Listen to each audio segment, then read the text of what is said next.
Attention Lindale on Dixie Fire. Attention Lindale on Dixie Fire. Please turn out to 15922 5922 Childress Drive.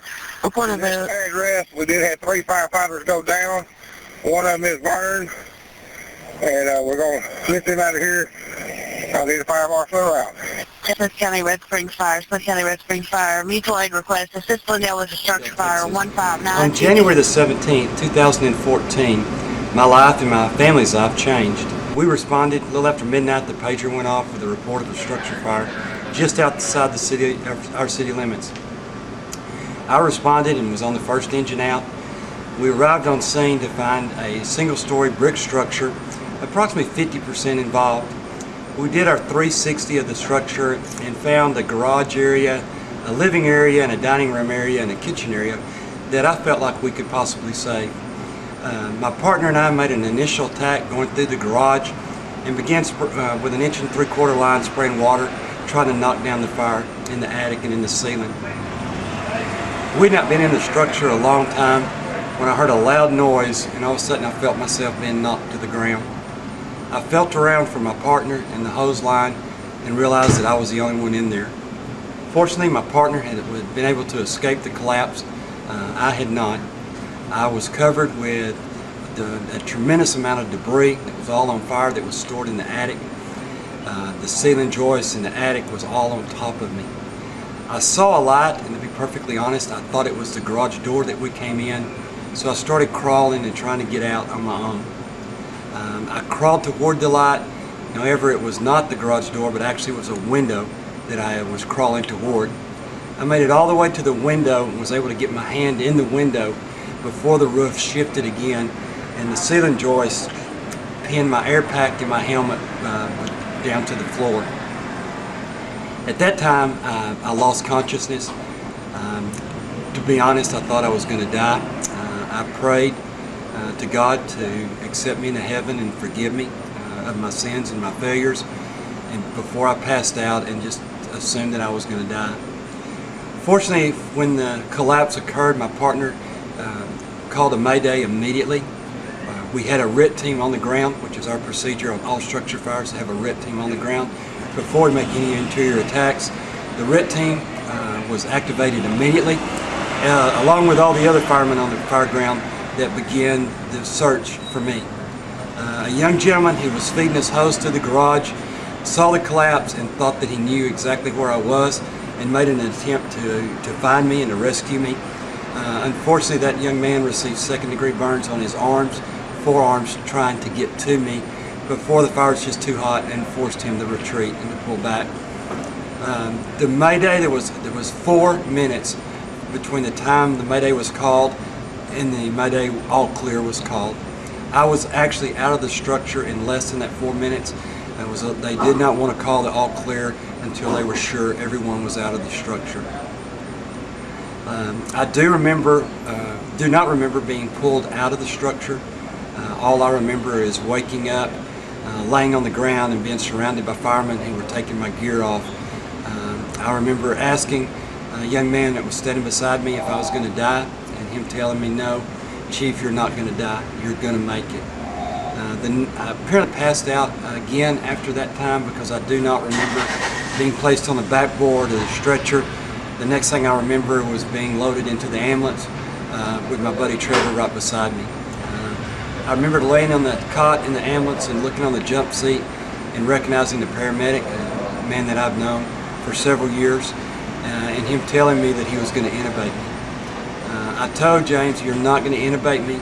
I want you to look in my nose and my throat and see if I have any inhalation burns before you intubate me." He looked in my nose and my throat. He came back and said, "You got 30 seconds to say what you got, then I'm going to knock you down and we're intubating you." They intubated me. They called for a helicopter out of Tyler. The helicopter, they set the LZ up, took me to the LZ, put me on a helicopter and flew me to Dallas, to Parkland Hospital in Dallas, Texas, where I was in the intensive care, the burn unit at Parkland Hospital for 96 days. After the 96 days, they released me to Zell Lipshe Rehab Hospital, which is part of the UT Southwestern Health System. I spent 2 days in the rehab hospital before finally on the 98th day I woke up and began the grueling task of rehabbing and getting back to where I am today. When I woke up in the rehab hospital, I couldn't sit up in the bed. Nurses had to assist me in setting up and hold me once I got set up to keep me from falling back. I couldn't walk. I had been over 100 days since I had walked when they finally stood me up and had me stand upright. I stayed in inpatient rehab until April and June. Until June. On June the 22nd, they released me from inpatient therapy and sent me to live in a hotel, literally live in a hotel from June until the Wednesday before Thanksgiving, when they discharged me and allowed me to go home. After Thanksgiving, I did about 2 months of occupational and physical therapy in Tyler, and then I was released to my trainer there in Lindale, who had come up during my inpatient therapy and met with my therapist. She also met with my doctor on a couple of occasions and was familiar with my therapy and what she needed to do to assist me. Matter of fact, my trainer would come to Dallas 1 day a week when I didn't have physical therapy. I still go to a trainer. I work out 4 days a week with my trainer. She has become a very integral part of my rehab and my rehabilitation. A couple of things that are very important, that were very important in my survival, is first of all, I had my SCBA, my PAC on. I'm an instructor at Texas A&M Municipal School, and fortunately I teach in an SCBA project, so I know the importance of the SCBA and what it can do for you. I never disconnected from air, and I had made up my mind once I realized that I was trapped and could go no further, that if I died, I was going to die with my air pack on and my face mask on. I was not going to take it off. The fire was so hot that it did melt my face piece. My face piece was melted all the way around my regulator, so there was a huge gap between my face piece and my face shield. However, the positive pressure did what it was designed to do, and it kept the smoke out of my lungs. The doctors, when I was taken to Parkland, told my family that I more than likely would have some lung damage, that I more than likely had smoke and soot all in my lungs. They were amazed on the second day when they discovered that I had no soot, no inhalation burns, no smoke damage to my lungs or anything. And I contribute that to the years of training at Texas A&M Municipal School and the fact that I never took my air pack off. Another thing that was inspirational, or a huge part of my recovery and my survival, was at the time of the accident, I was in good physical condition. I was doing a boot camp with a trainer 4 days a week. I was working out. I was running the other days that I didn't do boot camp. So we were watching our diet. My wife had put us on a very clean diet. We were watching what we ate, working out, and the doctor said that there was no doubt that my physical condition is the only reason that I survived. I had third-degree burns over 55% of my body, which at the time of the accident I was 51 years old. So if you go by the old burn scale percentage or chance of death, I had a 106% chance that I was going to die, and I survived. The doctors and nurses at Parkland were awesome. I can't say enough for TML and what TML did for us, especially our caseworker Ruth Warnicki and my case nurse Cindy Pritchard, who have been with us through this whole ordeal. They were with my wife from the very beginning of the ordeal and are still with us and still call and check on us on a daily basis or a weekly basis. Anything you'd like to add to that? Just that for me, Ruth would just meet with us personally instead of just phone calls. She would always come up and just explain everything in great detail to where that we could understand what was going on. And I didn't have to worry about any of that. I knew that she would be taking care of it. And I just really appreciate everything that Ruth and Cindy both have done. We don't have to worry about prescriptions. We don't have to worry about getting approval for the surgeries or anything. We just tell them what we would like, and then they research it and take care of it for us on a very, very timely manner. And I don't know, they're just more personable and care about Joe's recovery, and it's just really obvious that they take the time for each of their individual patients to make sure that they have all of their needs met. One thing that I would like to add to Denise's statement is several months ago I went to a place called Advanced Arm Dynamics and was fitted for a biometric hand.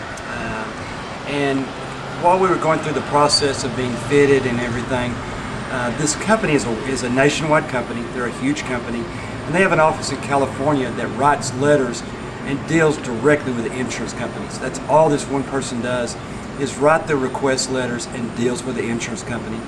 My prosthesis at Dallas told us that this process could take upwards of 3 months for the approval. My experience with TML, my hand, which was a very expensive piece of equipment, was approved in less than 30 days. The company was totally amazed at how quickly and how easily the process went. They had never, and they've been in business for several years, had an experience that was as simple and as pain-free and as easy as it was with TML.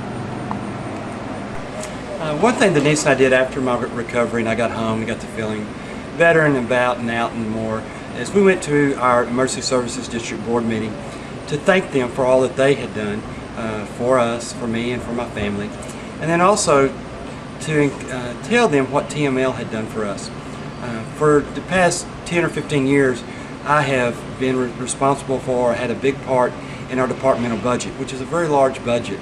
And I saw every year the premium that we paid to TML, and I knew that that was a large amount of money. And to be honest, I said, man, could we not get something a little less expensive? And I went to our board and I told them that, and I said, please don't go anywhere else. Every dime or every penny that we spend with TML is worth it. I never expected this to happen to me. I never thought in a million years that Lindale Fire Department would suffer an injury like this. But the amount of money that we pay to TML, it's worth every penny for what they've done for me. They're an awesome organization. They've taken care of our every need. They were with us from day one, and they're still with us today. I'll just add one more thing too, is you always hear these rumors about workers' comp and being difficult to work with and not getting things that you really need, supplies or medicine or anything like that. So I was a little nervous whenever we had to start working with a workers' comp or a TML, but Ruth was so good, and we haven't had any issues, and she just is very patient with us and explaining everything, and just a caring individual, and I really appreciate that.